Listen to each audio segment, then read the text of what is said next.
Focus करने की बात तो ये है कि फोकस ही इंसान को फोकस में लेके आता है। आप जिस चीज के ऊपर फोकस करेंगे वो चीज आपकी हो जाएगी, और जो चीज आपकी हो जाएगी उसके लिए आप पहचाने जाएंगे। उन्होंने क्रिकेट पे फोकस किया, क्रिकेट ने उन पे फोकस किया और वो क्रिकेट के लिए जाने गए। आप भी एक महान खिलाड़ी बनना चाहते हैं, इस इंटरव्यू को जरूर देखिए, मेरा रिकमेंडेशन यही है। और ऐसे हजारों लाखों खिलाड़ी आज पूरे देश में हैं जो एक महान खिलाड़ी बनने का सपना देखते हैं। उनके लिए भी ये कहानी कोरिलेटेड लगेगी, उनको लगेगा कि ये तो मेरी कहानी है, मैं भी उसी गांव उसी शहर से आता हूं जहां से सुरेश रैना आते हैं, मैं भी उसी माहौल से आता हूं जहां से सुरेश रैना आते हैं, मैं भी उसी परिस्थिति में पला बढ़ा हूं या पल बढ़ रहा हूं जहां सुरेश रैना कभी पले बढ़े थे। तो ये हर खिलाड़ी के लिए एक इंपॉर्टेंट चीज है। जिस टाइम पे आपके साथी खिलाड़ी शायद मजे कर रहे हैं, मस्ती कर रहे हैं, पार्टी कर रहे हैं, अगर उस टाइम पे आप प्रैक्टिस करते हुए नजर आते हैं तो आप भी दूसरा सुरेश रैना, महेंद्र सिंह धोनी या सचिन तेंदुलकर बन सकते हैं। दिसंबर और जनवरी के सर्द स्याह रात में क्रिकेट का पैड पहनकर रात गुजारी, रैगिंग सही, सीनियर्स की यातनाएं सही, दिन भर रोलिंग करते रहे पिच के ऊपर और हजारों मील तक पैदल यात्रा करनी पड़ी। और फिर जन्म हुआ भारत के स्टार क्रिकेटर जिन्होंने न केवल बेहतरीन बल्लेबाजी करी, ऑलराउंडर बने, भारत की कप्तानी करी और बहुत सारी जीत के हिस्सेदार बने, सुरेश रैना। इनका एक पूरा इंटरव्यू हाल में ही द लंदन टॉप के गेस्ट इन द रूम में पब्लिश हुआ। इस वीडियो को अगर आप देखना चाहें जरूर देखें, 2.5 घंटे का ये वीडियो है, मैं आपको रेकमेंड करता हूं। अगर आप एक क्रिकेटर बनना चाहते हैं तो इस वीडियो से बेहतरीन वीडियो और कुछ हो ही नहीं सकता।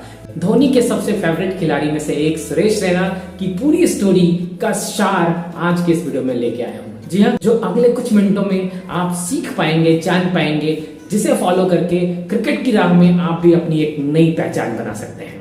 कहानी की शुरुआत करते हैं 3 ऐसी घटनाओं से जो सुरेश रैना के जीवन में हुए, लेकिन फिर भी उन्होंने हिम्मत नहीं हारी। सबसे पहली घटना, जब उन्हें हॉस्टल में जाना पड़ा। हॉस्टल का माहौल बिल्कुल ही खराब था, रहने के लिए ठीक से जगह नहीं थी, सोने के लिए बिस्तर नहीं था, रात गुजारनी पड़ती थी बिना कंबल के, बिना किसी ऐसी फैसिलिटी के जिससे कि उनकी ठीक से ठंड जा सके। खाने के लिए जो भोजन मिलता था वो घर के खाने से बिल्कुल ही कंपैरिजन नहीं किया जा सकता। इतना खराब खाना कि वो खा के इंसान ठीक से जीवित भी ना रह सके। उन्हें खाने के लिए बाहर के समोसे, चाय पे निर्भर रहना पड़ता था। इतना ही नहीं, हॉस्टल के जो सीनियर्स होते थे 9th और 10th के, या फिर उनसे सीनियर 11th या 12th के, ये सीनियर उनको ठीक से खेलने नहीं देते थे। उनसे दिन भर फील्डिंग करवाते थे, दिन भर रोलिंग करवाते थे और तरह तरह की यातनाएं देते थे। दरअसल में उस जमाने में रैगिंग हुआ करता था और तरह तरह के रैगिंग होते थे। इन सभी घटनाओं के बाद भी वो जमे रहे। एक बार हालांकि वो हॉस्टल छोड़कर भागे थे, लेकिन 2-4 महीने बाद वो वापस आ गए क्योंकि उनके अंदर खेलने का जुनून था। दूसरी घटना बनती है जब वो क्रिकेट खेल रहे थे और उनके लिए एक बहुत बड़ी ट्रॉफी थी सामने में, जिसकी वजह से वो इंडिया में सिलेक्ट हो सकते थे, और दूसरी तरफ उनकी बहन की शादी थी। उन्होंने अपनी बहन की शादी छोड़ दी क्रिकेट खेलने के लिए। जब वो वापस आए तो ऑफकोर्स उनके मन में हमेशा के लिए मलाल रह गया। एक ही बहन थी उनकी, लेकिन उनकी शादी में वो शरीक नहीं हो पाए, लेकिन वही बलिदान उनके लिए क्रिकेट में कहानी बनाता रहा। और तीसरी घटना है माता पिता के दुलार का। जी हाँ, जो बचपन से अपने माता पिता के साथ रहे हो, 4-4 भाई बहनों के छोटे भाई हो, उनका दुलार छोड़कर हॉस्टल में रहना, जहाँ पे ना खाने का तरीका है ना सोने का सलीका है, वैसे माहौल में रह के उन्होंने अपने आप को क्रिकेट के लिए तैयार किया। ये तीनों कहानी और तीनों घटनाएं बताती हैं कि हिम्मत ना हारने वाली वो विजन, वो गोल, वो क्लियर गोल इंसान को कहीं भी पहुंचा सकता है। अब आगे बढ़ते हैं दूसरी स्टोरी पे। जब एक बार सुरेश रैना एक वर्ल्ड टूर पे जाने वाले थे, इंग्लैंड के खिलाफ खेलने वाले थे, और वहां पे पहले से ही मालूम था कि इंग्लैंड की टीम ताबड़तोड़ हमला करती है, और उस समय इंडिया का समय अच्छा नहीं चल रहा था। ये बात है 2007-8 की, जिस समय इंडिया हर तरफ से पीटा जा रहा था। उस दौरान सुरेश रैना को सचिन तेंदुलकर जैसे गुरु मिले। दरअसल में सचिन तेंदुलकर से उन्होंने गुहार लगाई, रिक्वेस्ट की कि क्या उनके साथ एक हफ्ते रह के वो प्रैक्टिस कर सकते हैं। सचिन ने उन्हें अलाउ किया, उनके साथ वो गए, प्रैक्टिस की, और 1 हफ्ते नहीं 1 महीने के प्रैक्टिस का मौका मिला। गुरुओं का साथ, अपने मेंटर का साथ कितना इंपॉर्टेंट होता है ये इस कहानी से मालूम होता है। उस 1 महीने की प्रैक्टिस के बाद सुरेश रैना के मन में एक विश्वास पैदा हो गया, जिसे वो बिलीव का नाम देते हैं। उन्होंने इस नाम का टैटू भी अपने हाथों पे बनवा रखा है, जिसपे लिखा है बिलीव, और ये बिलीव नाम उन्होंने सचिन से पाया था। सचिन तेंदुलकर साहब ने उनको एक बात सिखाई थी कि जीवन में चाहे जो कुछ भी हो जाए, बिलीव कभी मत छोड़ना। और इस बिलीव ने उनको ऊंचाइयों तक पहुंचाया। अगली बार जब वो मैच में गए, कोरो के खिलाफ ताबड़तोड़ हमला किया और केवल उन्होंने शतक लगाई बल्कि मैच में जीत भी दिलाई और बेहतरीन प्रदर्शन किया। तो अपने जीवन में एक मेंटर, एक गुरु का होना कितना इंपॉर्टेंट है, बिलीव का होना कितना इंपॉर्टेंट है, इस स्टोरी से मालूम होता है। अगली स्टोरी है जो उनके राइट फ्रेंडशिप के बारे में बताती है, सही तालमेल के बारे में बताती है और किन लोगों के साथ आप उठते बैठते हैं उसके बारे में बताती है। जब वो हॉस्टल में रह रहे थे उस समय उनका एक ग्रुप था। वो ग्रुप उन लोगों का था जो क्रिकेट खेलना चाहता था। एक तरफ दूसरा ग्रुप था जो उन्हें परेशान करता था, उनके सीनियर्स के ग्रुप जो यूजुअली खेलते नहीं थे, सिर्फ परेशान करने वाले लोग थे और एक दूसरे की टांग खिंचाई करते थे। वहीं दूसरी तरफ एक ऐसा ग्रुप था जो क्रिकेट खेलना चाहता था लेकिन यातनाएं भी सहता था। इन लोगों के साथ ने न केवल उनको बेहतरी सिखाई बल्कि उसमें विपरीत परिस्थिति में भी बहुत सारे ऐसे लेसन सीखे जो उन्हें बेहतर करियर के लिए और उम्दा क्रिकेटर बनाता चला गया। रॉबिन सिंह का साथ, रॉबिन सिंह एक ऐसे मेंटर, एक गुरु के रूप में उनके पास आए जिनसे उन्होंने बेहतरीन फील्डिंग सीखी। राहुल द्रविड़ उस समय कैप्टन थे इंडिया के जब सुरेश रैना टीम में शामिल हुए। राहुल द्रविड़ का मिस्टर डिपेंडेबल होना और उनका एक गहन स्टाइल सुरेश रैना को बेहतरीन बनाता चला गया। सचिन तेंदुलकर जैसे गुरु और साथ में एमएसटी यानी महेंद्र सिंह धोनी, मोहम्मद कैफ जैसे फ्रेंड्स ने उनके क्रिकेट को और निखारा। तो इस बात से मालूम होता है कि आप किन लोगों के साथ उठते बैठते हैं, ये बहुत इंपॉर्टेंट है हमारे लाइफ में। सुरेश रैना के बेहतर क्रिकेटर होने में इस बात का तो हाथ जरूर था कि आप 5 वैसे खास लोगों के साथ रह रहे थे जिनका आप एवरेज बन के उभरे और बेहतरीन क्रिकेटर भी बने। एक कहावत है, आप जिन लोगों के साथ उठते बैठते हैं उनके जैसा ही बन जाते हैं। और अगर आप फिजिकली नहीं मिल सकते हैं तो कम से कम मेंटली उनके साथ जरूर रहें। अगली स्टोरी है विपरीत परिस्थिति में भी लर्निंग की। सुरेश रैना जब हॉस्टल के दिनों में थे तो उनके जो साथी खिलाड़ी थे, जो सीनियर्स खिलाड़ी थे, वो उनसे दिन भर कैच की प्रैक्टिस करवाते थे, दिन भर फील्डिंग करवाते थे। बैटिंग मिलता नहीं था, बॉलिंग मिलती नहीं थी। इसका भी एक फायदा हुआ। सुरेश रैना जब पहली बार इंडिया टीम के लिए डेब्यू करने गए, उनका पहला मैच था श्रीलंका के खिलाफ।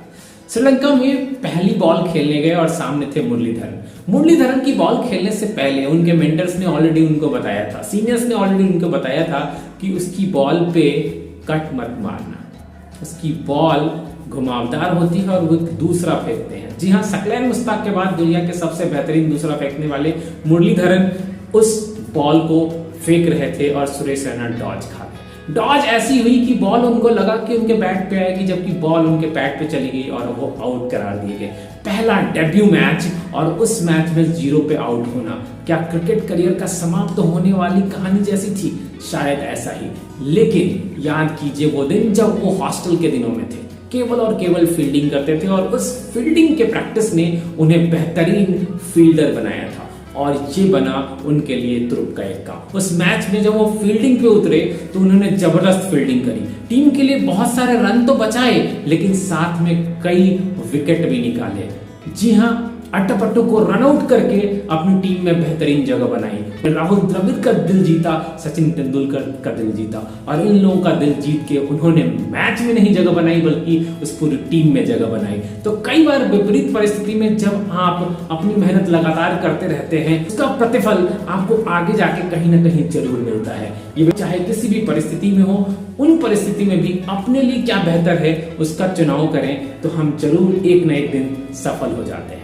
अगली कहानी है रोल मॉडल के बारे में। हालांकि हम इस वीडियो में ऑलरेडी बात कर चुके हैं किस प्रकार वो सचिन तेंदुलकर को अपना मेंटर मानते थे और उनके साथ प्रैक्टिस भी की थी, लेकिन ये उस जमाने की बात है जिस समय सचिन भगवान कहलाते थे। जी हाँ, पिछले एज में जितने लोग भी क्रिकेटर बन के उभरे वो सब ने सचिन तेंदुलकर को बैटिंग करते हुए देखा है और सचिन उस जमाने के गॉड थे। आज के लोग अगर धोनी और विराट कोहली को पूछते हैं तो 1 दशक पहले वाले लोग सचिन तेंदुलकर को भी देख चुके हैं। हालांकि कोई कंपैरिजन की बात नहीं है, सचिन उस समय के क्रिकेट के भगवान थे और सुरेश रैना भी उनको भगवान जैसा ही मानते थे।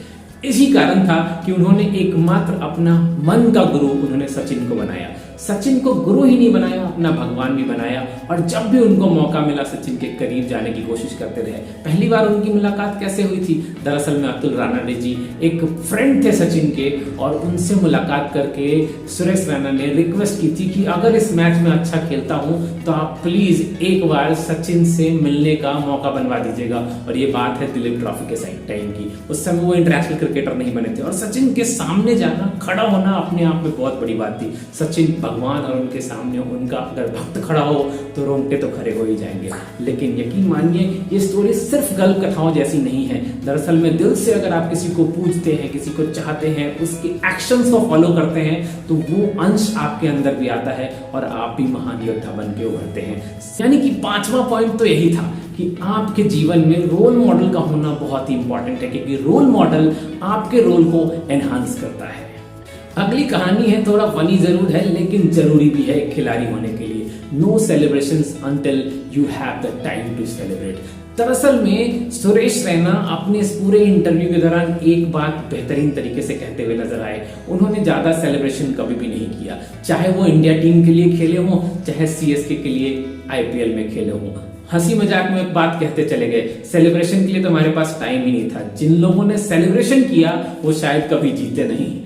इनडायरेक्टली वो शायद आरसीबी के बारे में कह रहे थे, लेकिन ऐसे भी बहुत सारी टीम है, जैसे दिल्ली की टीम है और भी टीम है जो कभी भी जीत नहीं पाई, लेकिन चेन्नई सुपर किंग्स लगातार कई बार चैंपियन बना है। और इसका कारण एक ये भी था, उन्होंने बताया कि अगर हम रात को पार्टी करेंगे तो अगले दिन मैच कैसे खेलेंगे, अगले दिन प्रैक्टिस कैसे करेंगे।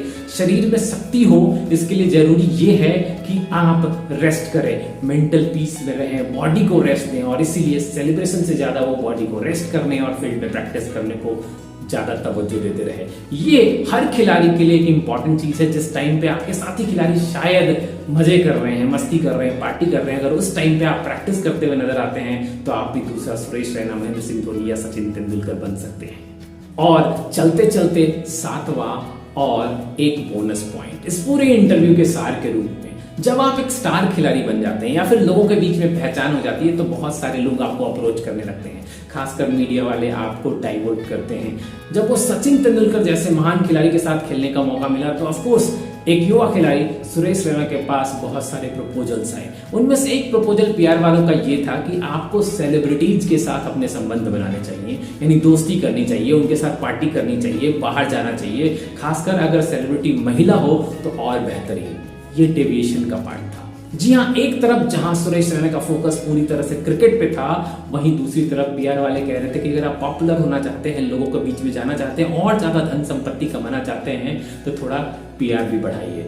उन्होंने बोला मेरा एकमात्र प्यार तो क्रिकेट है, जिससे प्यार होगा उसी से तो पीआर होगा, अगर प्यार ही नहीं है तो पीआर कैसे बनेगा। हंसते हंसते उन्होंने बहुत बड़ी बात बोल दी। लेकिन फोकस करने की बात तो ये है कि फोकस ही इंसान को फोकस में लेके आता है। आप जिस चीज के ऊपर फोकस करेंगे वो चीज आपकी हो जाएगी, और जो चीज आपकी हो जाएगी उसके लिए आप पहचाने जाएंगे। उन्होंने क्रिकेट पे फोकस किया, क्रिकेट ने उन पे फोकस किया और वो क्रिकेट के लिए जाने गए। आप भी एक महान खिलाड़ी बनना चाहते हैं, इस इंटरव्यू को जरूर देखिए। मेरा रिकमेंडेशन यही है कि अगर आप पूरे इंटरव्यू को देखेंगे तो आपके रोंगटे खड़े हो जाएंगे। दिल दहला देने वाली, सद से आ रही कहानी आपको बताएगी कि क्रिकेटर बनने का फैसला आसान नहीं था सुरेश रैना के लिए। और ऐसे हजारों लाखों खिलाड़ी आज पूरे देश में हैं जो एक महान खिलाड़ी बनने का सपना देखते हैं। उनके लिए भी ये कहानी कोरिलेटेड लगेगी, उनको लगेगा कि ये तो मेरी कहानी है, मैं भी उसी गांव, उसी शहर से आता हूं जहां से सुरेश रैना आते हैं, मैं भी उसी माहौल से आता हूं जहां से सुरेश रैना आते हैं,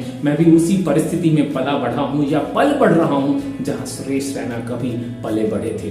तो अगर सुरेश रैना उन विपरीत परिस्थितियों से निकल के एक महान क्रिकेटर बन सकते हैं तो आप भी एक महान क्रिकेटर जरूर बन सकते हैं।